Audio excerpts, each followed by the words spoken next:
ನಮಸ್ಕಾರ ವೀಕ್ಷಕರೇ, ಓದಿ ನ್ಯೂಸ್ ಯೂಟ್ಯೂಬ್ ಚಾನಲ್ಗೆ ಮತ್ತೊಮ್ಮೆ ನಿಮಗೆಲ್ಲ ಸ್ವಾಗತ. ನಾನು ನಿಮ್ಮ ಗೆಳೆಯ ಇಟಿಗೆ ಹೇಮಂತ್.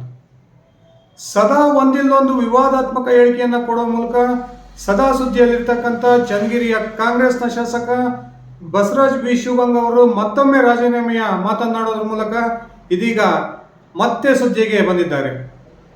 ಆದರೆ ಈ ಬಾರಿ ತನ್ನ ಸರ್ಕಾರದ ವಿರುದ್ಧ ಅಸಮಾಧಾನದಿಂದ ಅಲ್ಲ, ತನ್ನ ಸರ್ಕಾರದ ಹಾಗೂ ಸಚಿವರ ವಿರುದ್ಧ ಇರತಕ್ಕಂಥ ಅಸಮಾಧಾನದಿಂದ ತಾನು ರಾಜೀನಾಮೆ ಕೊಡ್ತೀನಿ ಅಂತಕ್ಕಂಥ ಮಾತನಾಡಿಲ್ಲ.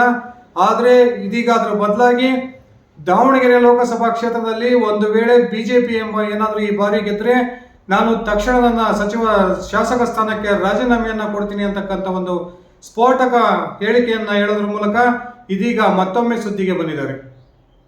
ಅರೆ, ಕಾಂಗ್ರೆಸ್ನ ಶಾಸಕ ಬಿಜೆಪಿ ಗೆದ್ರೆ ರಾಜೀನಾಮೆ ಕೊಡ್ತೀನಿ ಅನ್ನೋದಾದ್ರೆ ಅದರಲ್ಲಿ ಏನು ವಿಶೇಷ ಇದೆ ಅಂತಕ್ಕಂಥ ಮಾತನ್ನ ನೀವು ಕೇಳ್ಬೋದು. ಇದರಲ್ಲೇ ಇರೋದು ಸ್ನೇಹಿತರೆ ಪಾಯಿಂಟು. ಅದಕ್ಕೆ ನಾನು ಅದೇನು ಅಂತ ಹೇಳ್ತೀನಿ. ಅದಕ್ಕಿಂತ ಮುಂಚೆ ನೀವು ನನ್ನ ಓಲಿ ನ್ಯೂಸ್ ಯೂಟ್ಯೂಬ್ ಚಾನಲ್ಗೆ ಸಬ್ಸ್ಕ್ರೈಬ್ ಮಾಡ್ಕೊಂಡಿಲ್ಲ ಅಂದರೆ ದಯವಿಟ್ಟು ಸಬ್ಸ್ಕ್ರೈಬ್ ಮಾಡಿಕೊಂಡು ಬೆಲ್ ಬಟನ್ ಅನ್ನು ಕ್ಲಿಕ್ ಮಾಡಿ. ನಾನು ಕೊಡ್ತಕ್ಕಂಥ ಮಾಹಿತಿ ನಿಮ್ಗೆ ಇಷ್ಟ ಆಗಿದ್ರೆ ಈ ವಿಡಿಯೋಗೆ ಲೈಕ್ ಮಾಡಿ, ಶೇರ್ ಮಾಡಿ, ಕಮೆಂಟ್ ಮಾಡಿ. ರಾಜ್ಯದ ಕಳೆದ ವಿಧಾನಸಭಾ ಚುನಾವಣೆಯಲ್ಲಿ ಶಾಸಕನಾಗಿ ಆಯ್ಕೆಯಾದ ನಂತರ ಡಿ.ಕೆ. ಶಿವಕುಮಾರ್ ಅವರ ಹೆಸರಿನಲ್ಲಿ ಪ್ರಮಾಣ ವಚನವನ್ನು ಸ್ವೀಕರಿಸುವ ಮೂಲಕ ಇಡೀ ರಾಜ್ಯದ ಗಮನವನ್ನು ತನ್ನೆಡೆಗೆ ಸೆಳೆದಿದ್ದಂತಹ ಚನ್ನಗಿರಿಯ ಕಾಂಗ್ರೆಸ್ನ ಶಾಸಕ ಬಸವರಾಜ್ ಶಿವಗಂಗ ಅವರು ಅದಾದ ನಂತರ ಜಿಲ್ಲಾ ಉಸ್ತುವಾರಿ ಸಚಿವರ ವಿರುದ್ಧ ಪದೇ ಪದೇ ವಾಗ್ದಾಳಿಯನ್ನು ನಡೆಸ್ತಾನೆ ಬಂದಿದ್ರು. ನನ್ನ ಈ ಸರ್ಕಾರದಲ್ಲಿ ಸಚಿವರು ನನ್ನ ಫೋನನ್ನು ರಿಸೀವ್ ಮಾಡೋದಿಲ್ಲ, ನಮ್ಮ ಯಾವ ಕೆಲಸವನ್ನು ಕೂಡ ಮಾಡಿಕೊಡೋದಿಲ್ಲ ಅಂತಕ್ಕಂಥ ಹೇಳಿಕೆಯನ್ನು ನೀಡೋದ್ರ ಮೂಲಕ ಜಿಲ್ಲಾ ಉಸ್ತುವಾರಿ ಸಚಿವ ಎಸ್ ಮಲ್ಲಿಕಾರ್ಜುನ ಅವರ ವಿರುದ್ಧ ತೀವ್ರ ವಾಗ್ದಾಳಿಯನ್ನು ನಡೆಸಿದರು.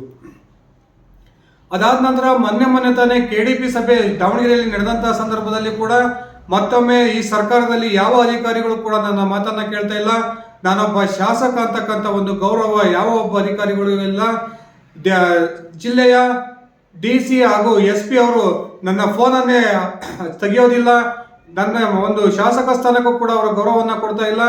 ಇದೇ ರೀತಿಯ ಭಾವನೆ ಮುಂದುವರೆದಿದ್ದೆ ಆದರೆ ನಾನು ಕಠಿಣ ನಿರ್ಧಾರವನ್ನು ತೆಗೆದುಕೊಳ್ಳೋದ್ರ ಮೂಲಕ ಪಕ್ಷಕ್ಕೆ ಹಾಗೂ ನನ್ನ ಶಾಸಕ ಸ್ಥಾನಕ್ಕೆ ರಾಜೀನಾಮೆಯನ್ನು ಕೊಡ್ತೀನಿ ಅಂತಕ್ಕಂಥ ಮಾತನ್ನ ಹೇಳಿ ಇಡೀ ರಾಜ್ಯದ ಜನ ಉಬ್ಬೇರಿಸುವಂತೆ ಮಾಡಿದ್ದರು.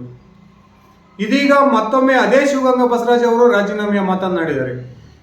ಆದರೆ ಈ ರಾಜೀನಾಮೆಯ ಮಾತು ಇದೀಗ ಪಕ್ಷದ ಪರವಾಗಿ ಬಂದಿರತಕ್ಕಂಥದ್ದು ಅತ್ಯಂತ ಆಶ್ಚರ್ಯ ಹುಟ್ಟಿಸ್ತಾ ಇದೆ.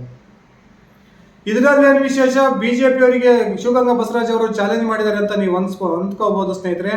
ಆದರೆ ಇದರಲ್ಲಿ ಇರ್ತಕ್ಕಂಥ ಅರ್ಥನೇ ಬೇರೆ. ಈಗಾಗಲೇ ನಮಗೆಲ್ಲ ಗೊತ್ತಿರೋ ಹಂಗೆ ಚನ್ನಗಿರಿಯ ಶಾಸಕ ಶಿವಗಂಗ ಬಸವರಾಜ್ ಹಾಗೂ ಜಿಲ್ಲಾ ಉಸ್ತುವಾರಿ ಸಚಿವರಾಗಿರ್ತಕ್ಕಂಥ ಎಸ್ ಮಲ್ಲಿಕಾರ್ಜುನ್ ಅವರ ಸಂಬಂಧ ಅಷ್ಟಕ್ಕಷ್ಟೇ. ಈಗಾಗಲೇ ದಾವಣಗೆರೆ ಲೋಕಸಭಾ ಕ್ಷೇತ್ರಕ್ಕೆ ಯುವ ನಾಯಕ ವಿನಯ್ ಕುಮಾರ್ ಅವರಿಗೆ ಟಿಕೆಟ್ ಅನ್ನ ಕೊಡಬೇಕು ಪಕ್ಷ ಅಂತಕ್ಕಂಥ ಬಹಿರಂಗ ಹೇಳಿಕೆಯನ್ನ ಈ ಹಿಂದೆನೇ ಶಿವಗಂಗ ಬಸವರಾಜ್ ಅವರು ಕೊಟ್ಟಿದ್ರು. ಒಂದು ವೇಳೆ ಪಕ್ಷ ವಿನಯ್ ಕುಮಾರ್ಗೆ ಟಿಕೆಟ್ ಅನ್ನ ಘೋಷಣೆ ಮಾಡಿದ್ದರೆ ನನ್ನ ಸಂಪೂರ್ಣ ಬೆಂಬಲ ವಿನಯ್ ಕುಮಾರ್ ಅವರಿಗೆ ಇರುತ್ತೆ, ಯಾವುದೇ ರೀತಿಯ ಕುಟುಂಬ ರಾಜಕಾರಣಕ್ಕೆ ಕಾಂಗ್ರೆಸ್ ಮಣೆ ಹಾಕಬಾರ್ದು, ಈ ಬಾರಿ ಹೊಸ ಒಬ್ಬ ಅಭ್ಯರ್ಥಿಗೆ ಅವಕಾಶವನ್ನ ಮಾಡಿಕೊಡ್ಬೇಕು ಅಂತಕ್ಕಂಥ ಆಗ್ರಹವನ್ನ ಬಹಿರಂಗವಾಗಿ ಮಾಡಿದ್ರು. ಆದರೆ ಇದೀಗ ಕಾಂಗ್ರೆಸ್ ಆ ಒಬ್ಬ ಯುವಕ ವಿನಯ್ ಕುಮಾರ್ ಅವರನ್ನ ಕಡೆಗಣಿಸಿ ಮತ್ತು ಶಾಮನೂರ್ ಕುಟುಂಬಕ್ಕೆ ಮಣೆ ಹಾಕಿದೆ. ಆ ಮೂಲಕ ಜಿಲ್ಲಾ ಉಸ್ತುವಾರಿ ಸಚಿವರಾಗಿರ್ತಕ್ಕಂಥ ಎಸ್ ಮಲ್ಲಿಕಾರ್ಜುನ್ ಅವರ ಪತ್ನಿ ಶ್ರೀಮತಿ ಪ್ರಭಾ ಮಲ್ಲಿಕಾರ್ಜುನ್ ಅವರಿಗೆ ಮಣೆ ಹಾಕೋದ್ರ ಮೂಲಕ ಚನ್ನಗಿರಿಯ ಶಾಸಕ ಶಿವಗಂಗ ಬಸವರಾಜ್ ಅವರಿಗೆ ತೀವ್ರ ನಿರಾಸೆಯನ್ನು ತಂದಿದೆ ಅಂತಾನೆ ಹೇಳ್ಬೋದು. ಈಗಾಗಲೇ ತಮ್ಮ ಜಿಲ್ಲಾ ಉಸ್ತುವಾರಿ ಸಚಿವರೊಂದಿಗೆ ಸಂಬಂಧವನ್ನ ಹದಗೆಡಿಸಿಕೊಂಡಿರ್ತಕ್ಕಂಥ ಶಿವಗಂಗ ಬಸವರಾಜ್ ಅವರಿಗೆ ಪ್ರಭಾ ಮಲ್ಲಿಕಾರ್ಜುನ್ ಅವರು ದಾವಣಗೆರೆ ಲೋಕಸಭಾ ಕ್ಷೇತ್ರದಲ್ಲಿ ಗೆಲ್ಲೋದು ಬೇಕಾಗಿಲ್ಲ. ಅದೇ ಕಾರಣಕ್ಕೆ ಈಗೇನು ಬಿಜೆಪಿಯ ಗಾಯತ್ರಿ ಸಿದ್ದೇಶ್ವರ್ ಅವರ ವಿರುದ್ಧ ಬಿಜೆಪಿ ಒಂದು ಬಹುದೊಡ್ಡ ಬಂಡಾಯವನ್ನ ಎದ್ದಿದೆ. ಆ ಮೂಲಕ ಬಂಡಾಯದ ಮೂಲಕ ನಾವು ಪಕ್ಷೇತರ ಅಭ್ಯರ್ಥಿಯಾಗಿ ಸ್ಪರ್ಧೆ ಮಾಡಿ ನಾವೇ ಗೆದ್ದು ನರೇಂದ್ರ ಮೋದಿ ಅವರ ಮಂಡಳಿಗೆ ನಮ್ಮ ಅಭ್ಯರ್ಥಿಯನ್ನ ಸಂಸದರನ್ನ ಹಾಕ್ತೀವಿ ಅಂತಕ್ಕಂಥ ಹೇಳಿಕೆಯನ್ನ ನಿನ್ನೆ ತಾನೇ ರೇಣುಕಾಸ್ವಾಮಿ ಮತ್ತು ಅವರ ತಂಡದ ಸದಸ್ಯರು ನಿನ್ನೆ ಹೇಳಿಕೆಯನ್ನ ಕೊಟ್ಟಿದ್ರು. ಅದಾದ ನಂತರ ಇಂದು ಮಾಧ್ಯಮಗಳೊಂದಿಗೆ ಮಾತನಾಡಿರ್ತಕ್ಕಂಥ ಚನ್ನಗಿರಿಯ ಶಾಸಕರು ದಾವಣಗೆರೆ ಲೋಕಸಭಾ ಕ್ಷೇತ್ರದಲ್ಲಿ ಯಾರೇ ಆದರೂ ಕೂಡ ಈ ಬಾರಿ ಕಾಂಗ್ರೆಸ್ ಅನ್ನ ಸೋಲಿಸೋದಕ್ಕೆ ಸಾಧ್ಯವಿಲ್ಲ, ಬಿಜೆಪಿ ಅವರಿಗೆ ತಾಕತ್ತು ಅನ್ನೋದು ಇದ್ದದ್ದೇ ಆದರೆ ಎಲ್ಲರೂ ಕೂಡ ಒಟ್ಟುಗೂಡಿ ಬಿಜೆಪಿ ಅಭ್ಯರ್ಥಿಯನ್ನ ಗೆಲ್ಲಿಸ್ಕೊಂಡು ಬರಲಿ, ಆ ಕ್ಷಣಕ್ಕೆ ನಾನು ರಾಜೀನಾಮೆಯನ್ನ ಕೊಡ್ತೀನಿ ಅಂತಕ್ಕಂಥ ಘೋಷಣೆಯನ್ನ ಮಾಡಿದ್ದಾರೆ. ಸ್ನೇಹಿತರೆ, ಇದ್ರ ಹಿಂದೆ ಇರ್ತಕ್ಕಂಥ ಶಿವಗಂಗ ಬಸವರಾಜ್ ಅವರ ಉದ್ದೇಶನೇ ಬೇರೆ. ಬಿಜೆಪಿಗರ ಏನು ಬಂಡಾಯರಿದ್ದಾರೆ ಅವರ ತಾಕತ್ತನ್ನ ಪ್ರಶ್ನೆ ಮಾಡೋದ್ರ ಮೂಲಕ ಬಿಜೆಪಿಯನ್ನ ಒಗ್ಗಟ್ಟು ಮಾಡಿ ಆ ಮೂಲಕ ಗಾಯತ್ರಿ ಸಿದ್ದೇಶ್ವರ್ ಅವರು ಗೆಲ್ಲಬೇಕು ಅಂತಕ್ಕಂಥ ಭಾವನೆಯನ್ನು ಇಟ್ಕೊಂಡೇ ಶಿವಗಂಗಾ ಬಸವರಾಜ್ ಅವರು ಈ ಮಾತನ್ನ ಹೇಳಿದ್ದಾರೆ ಅಂತಕ್ಕಂಥ ಚರ್ಚೆಗಳು ಇದೀಗ ಇಡೀ ಜಿಲ್ಲೆಯಾದ್ಯಂತ ತೀವ್ರ ತರದಲ್ಲಿ ಚರ್ಚೆ ಆಗ್ತಾ ಇದೆ. ಶಿವಗಂಗಾ ಬಸವರಾಜ್ ಅವರಿಗೆ ಯಾವುದೇ ಕಾರಣಕ್ಕೂ ಪ್ರಭಾ ಮಲ್ಲಿಕಾರ್ಜುನ್ ಅವರ ಗೆಲುವು ಬೇಡವಾಗಿದೆ. ಆ ಕಾರಣಕ್ಕೆ ಬಿಜೆಪಿಯಲ್ಲಿ ಬಂಡಾಯ ಎದ್ದಿರ್ತಕ್ಕಂಥ ನಾಯಕರಿಗೆ ಅವರನ್ನ ಮನಸ್ಸನ್ನ ಕೆಣಕೋದ್ರ ಮೂಲಕ ಅವರ ಭಾವನೆಗಳನ್ನ ಕೆಣಕಿ ಅವರ ತಾಕತ್ತನ್ನ ಪ್ರಶ್ನೆ ಮಾಡಿದ್ದೇ ಆದರೆ ಬಿಜೆಪಿ ನಾಯಕರು ಒಗ್ಗಟ್ಟಾಗ್ತಾರೆ. ಆ ಮೂಲಕ ಒಗ್ಗಟ್ಟಿನಿಂದ ಕೆಲಸ ಮಾಡಿ ಗಾಯತ್ರಿ ಸಿದ್ದೇಶ್ವರ್ ಅವರ ಗೆಲುವಿಗೆ ಕಾರಣ ಆಗ್ತಾರೆ ಅಂತಕ್ಕಂಥ ಏಕೈಕ ಉದ್ದೇಶವನ್ನು ಇಟ್ಕೊಂಡು ಇದೀಗ ಶಿವಗಂಗಾ ಬಸವರಾಜ್ ಅವರು ಬಿಜೆಪಿಯ ಬಂಡಾಯ ನಾಯಕರಿಗೆ ತಾಕತ್ತಿನ ಚಾಲೆಂಜ್ ಅನ್ನ ಮಾಡಿದ್ದಾರೆ. ಮೇಲ್ನೋಟಕ್ಕೆ ಬಸವರಾಜ್ ಅವರು ಕಾಂಗ್ರೆಸ್ನ ಪರವಾಗಿ ಮಾತಾಡ್ತಾ ಇದ್ದಾರೆ. ಕಾಂಗ್ರೆಸ್ ತನ್ನ ಅಭ್ಯರ್ಥಿ ಅತ್ಯಂತ ಸೂಕ್ತವಾದ ಅಭ್ಯರ್ಥಿಯನ್ನ ಕೊಟ್ಟಿದೆ. ಈ ಬಾರಿ ರಾಜ್ಯದಲ್ಲಿ ಕಾಂಗ್ರೆಸ್ ಸರ್ಕಾರ ಇದೆ. ಜಿಲ್ಲೆಯಲ್ಲಿ 7 ಜನ ಕಾಂಗ್ರೆಸ್ನ ಶಾಸಕರಿದ್ದೀವಿ. ಆ ಕಾರಣಕ್ಕೆ ರಾಜ್ಯದ ಕಾಂಗ್ರೆಸ್ ಸರ್ಕಾರ ರಾಜ್ಯದ ಮಹಿಳೆಯರಿಗೆ ಗ್ಯಾರಂಟಿ ಬಗ್ಗೆಗಳನ್ನ ಕೊಟ್ಟಿದೆ. ಆ ಕಾರಣಕ್ಕೆ ಮಹಿಳಾ ಮತದಾರರು ಹೆಚ್ಚಾಗಿ ಕಾಂಗ್ರೆಸ್ನ ಈ ಬಾರಿ ಬೆಂಬಲಿಸ್ತಾರೆ.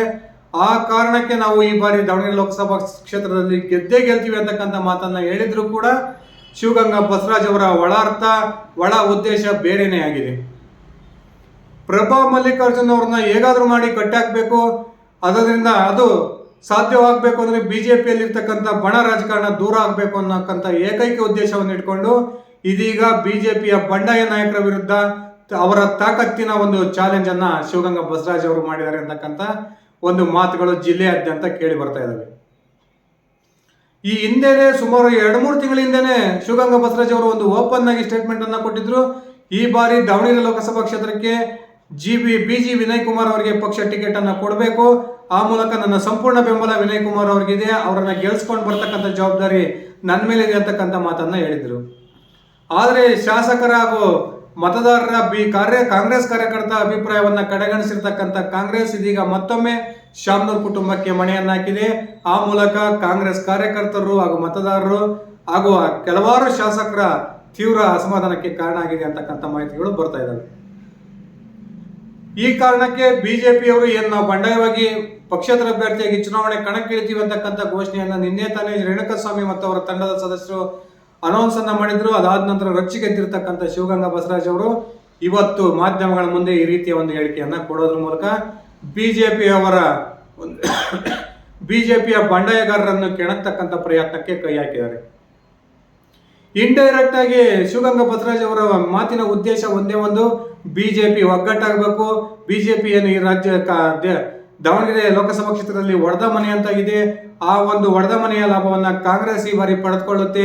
ಆ ಕಾರಣಕ್ಕೆ ಪ್ರಭಾ ಮಲ್ಲಿಕಾರ್ಜುನ್ ಅವರ ಗೆಲುವಿನ ಸಾಧ್ಯತೆ ಹೆಚ್ಚಾಗಿದೆ ಅಂತಕ್ಕಂಥ ಅಂಶವನ್ನು ಅರಿತಿರ್ತಕ್ಕಂಥ ಬಸವರಾಜ್ ಅವರು ಇದೀಗ ಬಿಜೆಪಿಯ ನಾಯಕರ ತಾಕತ್ತನ್ನ ಕೆಣಕೋದ್ರ ಮೂಲಕ ಅವರನ್ನ ಒಗ್ಗಟ್ಟು ಮಾಡ್ತಕ್ಕಂಥ ಪ್ರಯತ್ನಕ್ಕೆ ಕೈ ಹಾಕಿದ್ದಾರೆ.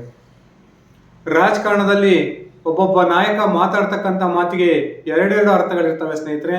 ನಾವೆಲ್ಲ ಮೇಲ್ನೋಟಕ್ಕೆ ಬಸವರಾಜ್ ಅವರು ಕಾಂಗ್ರೆಸ್ನ ಪರವಾಗಿ ಮಾತನಾಡಿದ್ದಾರೆ, ಕಾಂಗ್ರೆಸ್ ಅಭ್ಯರ್ಥಿಯ ಪರವಾಗಿ ಮಾತನಾಡಿದ್ದಾರೆ ಅಂತಕ್ಕಂಥ ಭಾವನೆ ಬಂದಿದ್ರು ಕೂಡ ಬಸವರಾಜ್ ಅವರ ಒಂದು ಮಾತಿನ ಒಳಾರ್ಥ ಈ ರೀತಿಯಾಗಿದೆ. ಪ್ರಭಾ ಮಲ್ಲಿಕಾರ್ಜುನ್ ಅವ್ರನ್ನ ಯಾವುದೇ ಕಾರಣಕ್ಕೆ ಈ ಬಾರಿ ಕಟ್ಟಿ ಹಾಕ್ಲೇಬೇಕು ಅಂತಕ್ಕಂಥ ತೀರ್ಮಾನಕ್ಕೆ ಬಸವರಾಜ್ ಅವರು ಬಂದಂತೆ ಕಂಡು ಬರ್ತಾ ಇದೆ.